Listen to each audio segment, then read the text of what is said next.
ای رهبری که راهبر خلق گشته ای، راهت بجز نشیب و خم و چال چوله نیست. قرآن به نیزه کرده ای و در سپاه تو جز ادعی الاغ دراز و کتوله نیست. گویا ولی عهد تو شد مجتبای تو، این ملک لانه تو و آن خوش طوله نیست. آن کارگر که حق و حقوقش به جیب توست، در سفره اش بجز سند قرض و غوله نیست. خلق بلوچ را به فلاکت کشانده ای، اهواز تشنه مانده و آبی به لوله نیست. بنگر درون کوله آن کرد کولبر، جز نان خانواده او توی کوله نیست. کشتیش و سینه اش به گلوله شکافتی، این را بفهم پاسخ مردم گلوله نیست. این را بفهم پاسخ مردم گلوله نیست.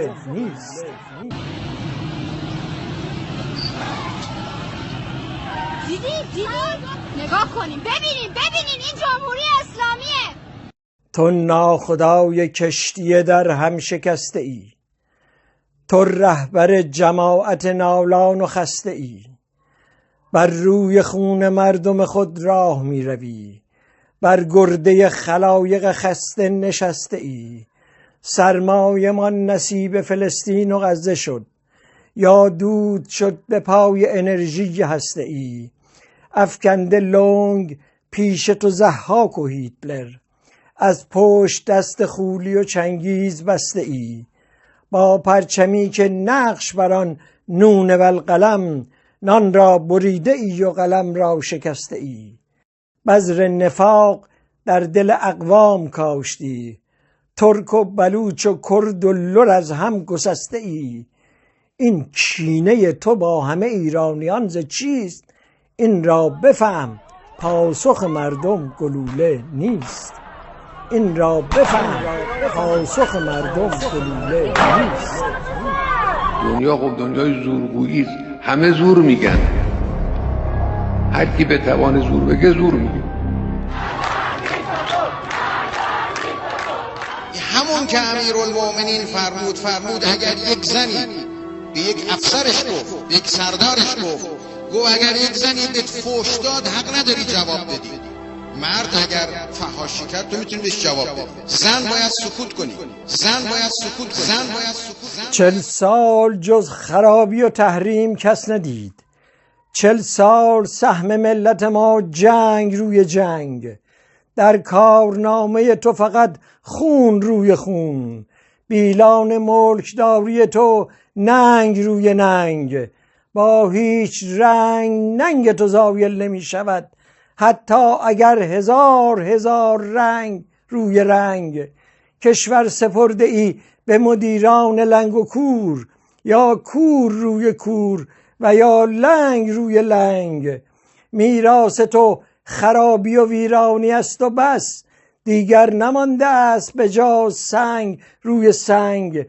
چشمان کودکان وطن اشک روی اشک، رخسار مادران وطن چنگ روی چنگ.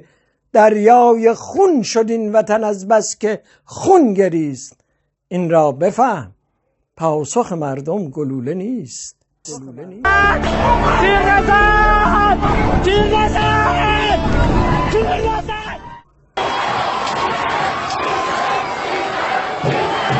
اقتدار غیر از زوره. زور یک مقوله است، اقتدار یعنی قدرت مشروع مقبول. اقتدار غیر از زوره. تا روی صندلی ولایت نشسته ای، ملت فقیرتر شده و آس و پاستر.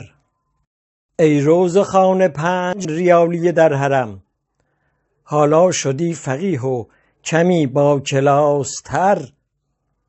یک سفره پهن کرده ای از یمن انقلاب، دورش نشسته اند خواص و خواستر. این ملک را چو ارث پدر بلع کرده است، هر کس که آشنای تو هست و شناستر. زیر عبات مأمن دزدان و مفسدان، آن کس که دزدتر به تو باشد ممازتر. فقه تو جان ما به لب آورد سید علی، نامد علی و شیوه تو امر آستر. آخر بگو که نطفه ناپاک تو زکیست، این را بفهم پاسخ مردم گلوله نیست. اون روزی که مردم ما حصار ترس رو شکستند، حصار طمع رو شکستند، کاسب از درآمد روزانه‌اش صرف نظر کرد، دانشجو از درس این ترمش صرف نظر کرد، مردم از زنجیرهای درونی خودشون وقتی آزاد شدن لازمش این شد که ریختن توی خیابان‌ها، مشت‌ها رو گره کردن. یه ما بدون آب باتیر منو میزنه، قانون باتیر رو حقم دفاع میکنه، میاد باتیر منو میزنه. خوش باشد آن زمان که تو را سرنگون کنیم، بیت الفساد ظلم تو را واژگون کنیم. دوزیم آن دهان پر از یاوه تو را، آنگاه بر جنازه تو رقص خون کنیم. پایت قلم نموده ز منبر فرو کشیم، آن چفیه را به گردن تو پاپیون کنیم. آخوندهای هرزه به دریا درافکنیم، یاران داعشید از ایران برون کنیم. تا عنکبوت جهل و خرافات برکنیم، کشور به سوی علم و هنر رهنمون کنیم. جای امامزاده بسازیم مدرسه، یا حوزه های علمیه دارالفنون کنیم. از نو بپا کنیم بنای پرسپولیس، زنده دوباره تخت جم و تیزفون کنیم. راهی برای خلق به جز این مقوله نیست، این را بفهم پاسخ مردم گلوله نیست.